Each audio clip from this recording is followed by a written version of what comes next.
Hi all நேத்து வந்து தங்கச்சிக்கு வெட்டிங் டே அதுமா வா கோவிலுக்கு போயிட்டு வரலாம் அப்படின்னு எனக்கு ஒரு நிமிஷம் ஷாக்கு.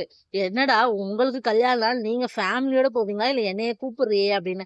இல்ல அவங்க வெளியே போயிருக்காங்க, நான் மட்டும் தான் இப்ப ஃப்ரீயா இருக்கேன், வா கோவிலுக்கு போயிட்டு வந்துடலாம் அப்படின்னு சொல்லி கூப்பிட்டு இருந்தா. சரி கல்யாண நாள் அதுமா எதுக்கு கஷ்டப்படுத்துறமே சொல்லிட்டு நானும் கிளம்பி போயிருந்தேன். இது எந்த கோவில்னா சென்னையில இருக்கவங்களுக்கு எல்லாம் மோஸ்ட்லி தெரியும், ஐஓசி பவர் ஹவுஸ்ல இருக்க முருகர் கோவில் தாங்க. இந்த கோவில் தாங்க அவங்களுக்கு கல்யாணமும் நடந்தது. கல்யாணம் ஆனதுமா கல்யாணம் ஆன கோவிலுக்கு போயிட்டு மேடம் வந்து முருகர் கிட்ட போய் பிளெஸிங் வாங்கிட்டு வந்துடலாம் அப்படின்னு சொல்லி கூப்பிட்டு போயிருந்தாங்க. அப்புறம் சாமியெல்லாம் நல்லபடியா கும்பிட்டு முடிச்சுட்டு வீட்டுக்கு வந்தாச்சு.